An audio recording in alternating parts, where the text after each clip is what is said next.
Hi, my name is Jessica and I'm 5 months sober. Yeah! So proud. Clap for me. Clap, clap, clap. Clap. Come on.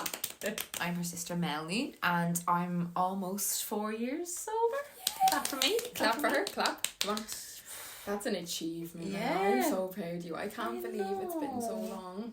And this isn't the first time that you had planned on stopping drinking. No. So Jess had told me about like maybe 2 years ago or so that she was interested in giving it up for a while, just to get a feel for it. So your plan is to be off it for a year? Yeah. So I want to do a year for sure and kind of reevaluate where I'm at then. I'll either... That's what I did, and it helps because if you have need an a goal. end date, like if you're like, I don't know, just saying I'm giving it up forever is very scary and intimidating. Yeah, so just kind of picking a date and then you can move the goalposts back and back and back. So I did a year and then I said, all right, for 5 years, you know, so and then at 5 years I'll probably put it to 10 years. And it makes you feel like you're working towards something. Yeah. Do you want to clarify something though? That you also don't feel like you're an alcoholic? Oh, yeah. So I wouldn't say I had a problem with drink in the sense of like I didn't drink very often. I would only drink a few times throughout the year, like maybe 4 or 5 times throughout the year. It would normally only be for an occasion or an event. I had a glass of wine in a YouTube video very seldom, but I would literally have that one glass and I wouldn't have another one when the camera stopped rolling.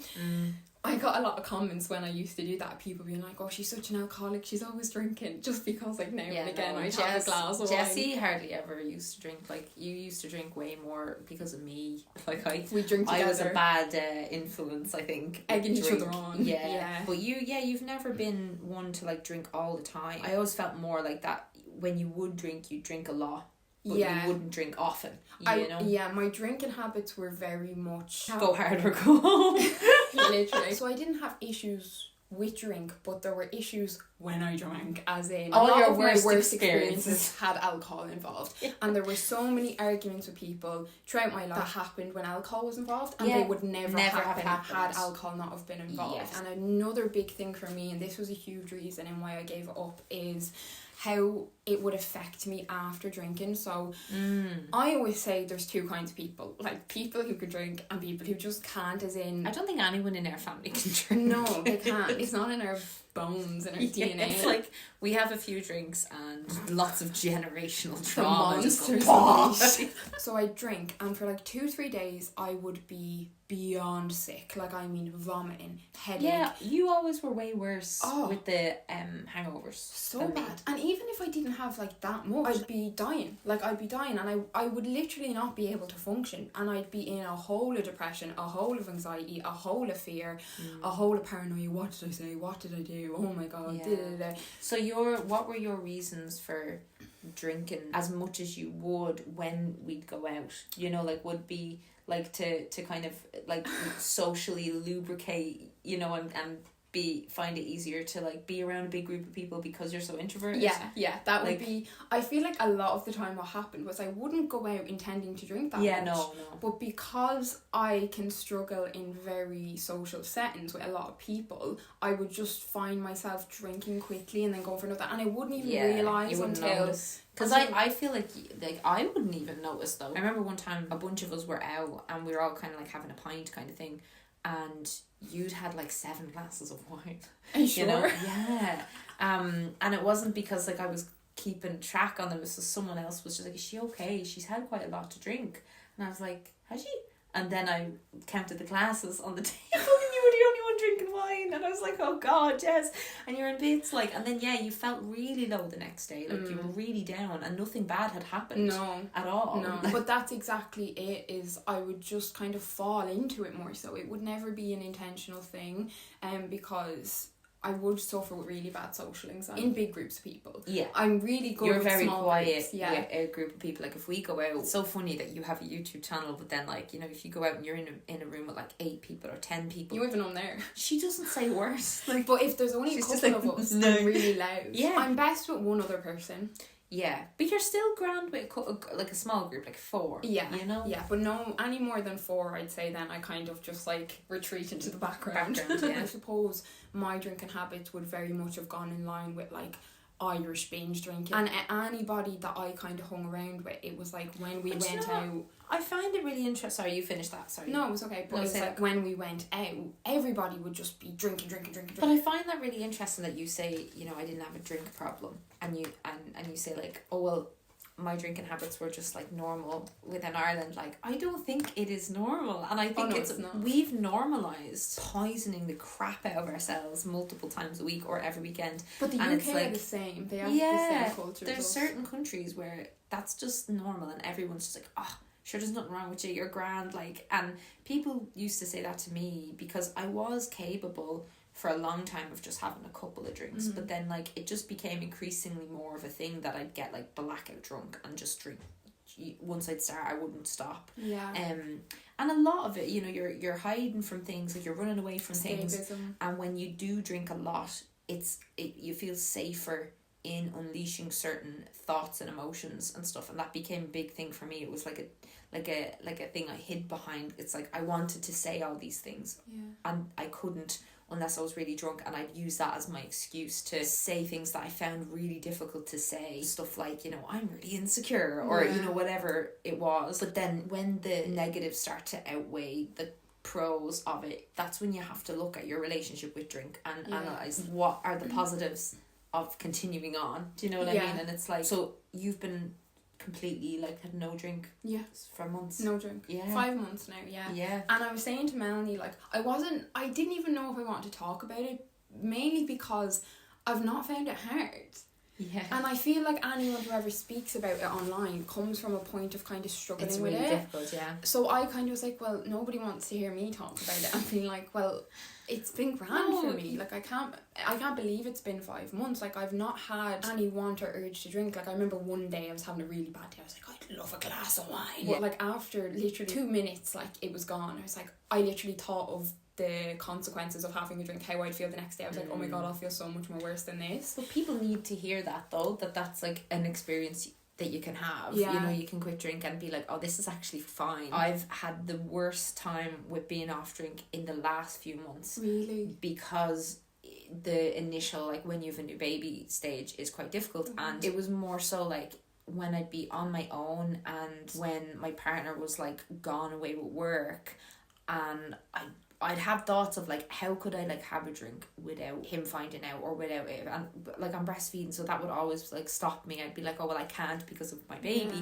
and stuff like that. But I would have thoughts of like, how could I get away with sneaking some, which is so bad. Like, it's so bad to like, well, it's an intrusive thought, isn't it? It's not exactly. Not a rational thought. It feels like that, and I would have a lot of dreams where I'd be like extremely drunk and doing really dangerous, awful things in my dreams while drunk in the dream, and I wasn't drunk. That was like your brain reaffirming to you what would happen if you do drink. That it's like, this is why you've been off it for so long. I know, like, but I have had periods where it's been really easy and it's been absolutely like not a bother, like not a problem, and the things that I would usually do were completely enough, like having alcohol-free drinks and stuff. You don't like them? No, so this is another thing, like I was saying to Melanie, is like, I have no interest in drinking alcohol-free drinks, but it would go very much hand in hand. I used to like literally just straight whiskey and stuff like that, like, whereas you didn't necessarily love like the actual alcohol. It was more so just the effects, the feeling. So my go-to drinks are always vodka white or white wine, but the only thing I drink on a day-to-day basis is water. Like, I don't even drink fizzy drinks. I don't drink... Now, I like a bit of squash now and again. Like, go wild. My waddy. Drink myself. It's not your waddy, it's my waddy. But yeah, I only drink water. When me and Jared went out for my birthday meal, I got a mojito. Isn't that? That's it. A no Gito. Oh yeah. Like a mojito. Alcohol-free one. An alcohol-free cocktail, basically. Yeah. And it was so good, but I was like, I couldn't have more than one of them because it's so sickly. But when there's like alcohol in it, I used to find them sickly. Sugary drink you can drink it for the sake of it. When I was a teenager, I was able to drink like 15, 20 alco pops, like, you know, like Smirnoff Ice.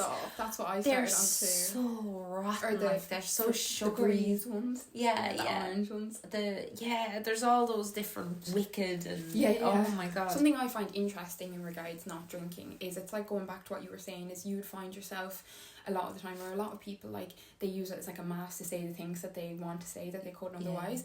But it also shows you the real people in your life. Like, a lot of the people you're having these deep conversations with in the pub don't want to have deep conversations with you sober, and they don't actually give a shit about you. I find that really interesting, because you really wean out the true friends, the true people. Like, I was telling Mel, I think it's okay to have drinking buddies as well. Like, there's certain people that, like, like, I got on so well with them when we'd be drinking but together. You think you're closer than you are.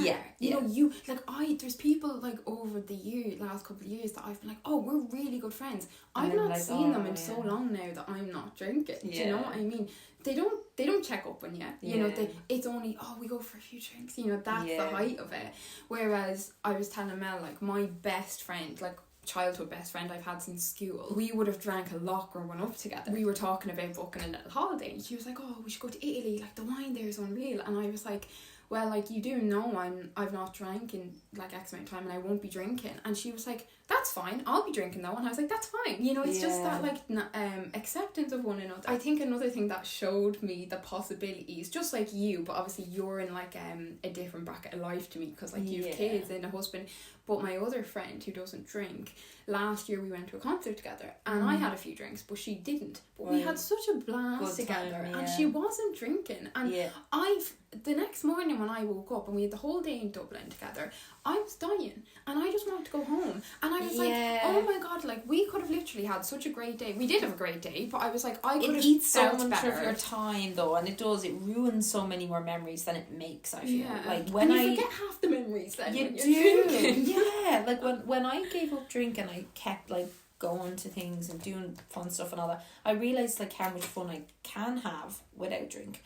But one consequence of it, which we talked about, is that you get to a point once you've stopped drinking that you find it extremely difficult to be around other people who are drunk. So, like, I can have so much fun and all that, but to a point of the night, and then when everyone gets, like, sloppy drunk, I'm gone. You're talking shit. I want to go to bed. You're so annoying. You're wrecking my head. Like, I don't care. And but it's like I was saying to you, anytime I've seen footage of me drunk, I'm like, kill it. Like, you are the most annoying creature in the whole I have universe. really funny footage at my 30th birthday, and you were you were sloshed, and no one else was dancing, and Jessie was up on the floor making all these mental noises and swinging your hair, and when you were looking at my back, you were like, please don't put that in your vlog. It was so funny. I have really embarrassing footage of me drunk on the internet, and it's just always going to be there, and it's so embarrassing. Like, it does give you a confidence boost, but it's all fucking fake. It's fake. It's fake confidence, and it's a weird version of you that people are getting to know, and they're not getting to know the real you, so you don't even know if they actually like you or not. You know, like, do they just like this version of me? This, like, ridiculously hyper version of me. It's just stuff like, it's so expensive, it's so bad for your health, like, there's so many things when you think about it, and it's just like, in Ireland, it's like, you need air, you need shelter, you need food, you need alcohol, you need, it's like one of the core parts of life here. But it's a depressant as well, and, like, for me who suffers with depression, like, on and off, and I can, like, have bad episodes. I've worried about that for years. It's not worth it. I just have noticed that over the years, that, like, the places it would send me to after drinking, and not necessarily because of anything happened, like, it could have been a great night, but it's like, what it's chemically doing inside my brain and my body just messes me up. So, like Melanie said, like, for the last couple of years, I have mentioned a couple of times, like, I'd love to give it up, like, you know, so that's why I said, fuck it, I'll do a year. And I feel like when you take distance from something, it really helps you redefine your relationship with it, whatever that is. And then, like you say, wherever we go from there, then, like, move the goalpost or, like, whatever. What are 2 things you've noticed since quitting that you love about being sober, and 2 things you hate about being sober? Well, the past 5 months, my mental health has overall been really good, like, as a whole, as in, like, even on a bad day, like, it's not saying I'm good, but, like, it's not been as bad. On a bad day, I'm getting my shit done, I'm functioning, I'm coping, I'm sticking to my routines. Like, I might be upset, my day might be slower than usual, but everything's, like, functioning, you know.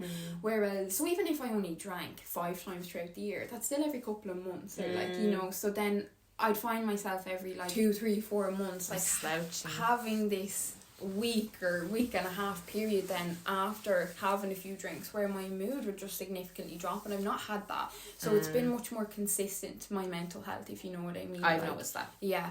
So that would be the first one. And then I'd say the second one is I feel really proud of myself for like, because I literally just woke up one day and I was like, I'm not drinking. It was literally like I had a night out, I was dying of a hangover, and I was like, I can't do this again. Like, why am I doing this to myself?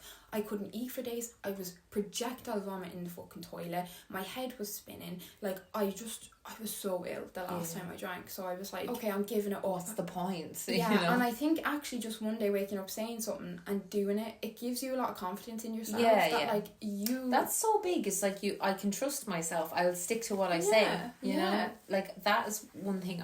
I can't remember where I heard that. Basically, if you tell yourself, I'm going to do, say it's a workout, and you're like, I'm 100% I'm doing this today, and then you don't do it, then you say the next day, you're like, right, I'm going to get these 3 tasks off my to-do list done around the house, and then you don't do them, and then later that week you say, I'm full of shit. it builds up to a point where you're like, I don't trust anything I say, or even though I have the best intentions, I never follow through. And that actually makes it harder to trust other people, because if you have the best intentions and you know you planned on doing it, you really wanted to do it, and you just didn't do it for no reason other than you just didn't, then it's possible for other people to tell me they're going to do something and for them to not do it. And you know what I mean? So I do think like trust in general, like it starts with yourself, and it starts with your own actions and stuff. Or it's like how can you expect someone else in your life to do what they say they're going to do if you can't even do it for yourself? You know what I mean? It's like, you big hypocrite. I'd say they'd be the 2 main things for me. 2 things you miss. 2 things I miss. The crack. Do you not remember us? We used to drink Baileys and videos. We have so much fun. But again, that's all it is, though, isn't it? It's like a momentary fun. It is, yeah. And that it's fake. It feels very, in hindsight, the next day, it feels like fake fun, because it's like, what was that? A lot of the conversations can be like bullshit, or like I would open up about things that I didn't want to tell people. So you just spill your fucking life secrets. You're like, well, this one time when I was 6 years old. And then you're like, sorry, what's your name? 2 things I miss. I'd probably say, if I'm in a social situation, having like something that will make it easier for me to like integrate into the environment, because I do struggle with that. But I've been managing, like in them situations, all I do is go to the toilet if I need a breather, you know, and you can just sit there for 5 minutes, like take a few deep breaths. I've tried not to really think ahead, do you know what I mean? So just taking it day by day, and I've not found myself missing it in that way. And I think that's what I mean of, I didn't know if I wanted to do the video, because I don't want to sit here being like, oh yeah, it's fucking grand. Like, I'm sure there'll probably be events that come up where I will find it probably hard not to have one, but I don't know. It's been very much a thing, like, you're not missing it. No, That's so good, though. I know. I'm so glad, because I was just like, for so many, I'd say years, like, I've been just thinking about the fact that it's a depressant. And your mental health, and I've just been like, God, it's not that it's causing it, but it's not making it any better. No, it's not going to help, you know. Do you know what I think helped me? And this might be contradictory to a lot of people, because I know most people will be opposite. Okay. I didn't really tell anybody. You didn't make a thing of it? No. Yeah. Only like a couple people knew. And I just said it like really casually. Like, I remember going to Dad, I'm not drinking anymore. Like, I'm going giving up drink. Like, just like that. And he was like, well, it's great, you can make a decision. Like, just like that. Because when I filmed the video for YouTube, it was like why I took time off. And in it, I was talking about some of my resolutions. And I said, there's a couple of bigger ones, but you don't need to tell everyone everything. And this was one of them. I know a lot of people tell people to hold themselves accountable. But I told enough people to do that. But that is plenty. Like, if you're watching this and like that, like, all you need to do is tell the people that you're closest to. Like, you don't have to go online fucking blasting it. Like, it's that is like another level, because then it's just like, oh Jesus, now if I go back on this, like, oh fuck. I do remember feeling very much like, oh, I do think she's actually going to do this, by your tone with it. We died there. Yeah, I'm really proud of you. Thanks. I'm really proud of you. I'd love to read your comments about where you're at with alcohol. Like, is it a big part of your life? Is it something you have an issue with? I just know, like, even if I do go back drinking in like 2-3 years, a year's time, I never want to binge ever again. Like, I would never want to drink more than a couple of drinks. Same. It's just not worth it for me. So that's my little update for you. I wasn't going to share it, but I did. No, I think it's worth talking about these things, especially like when you're Irish, and you've got Irish followers, because it's a huge issue here. Like, a huge percentage of people our age anyway drink very regularly, and have problems with it. So many problems can be traced back to alcohol, and I feel like if we had more of an open conversation around it, like, people would feel more comfortable doing things not like drinking. This. Because when you don't drink, then everyone's asking you, like, why are you not drinking? They make such a big thing of it. A fucking alien. Thanks for watching. Love you. Bye. Oh no, the 2 hands. What was that?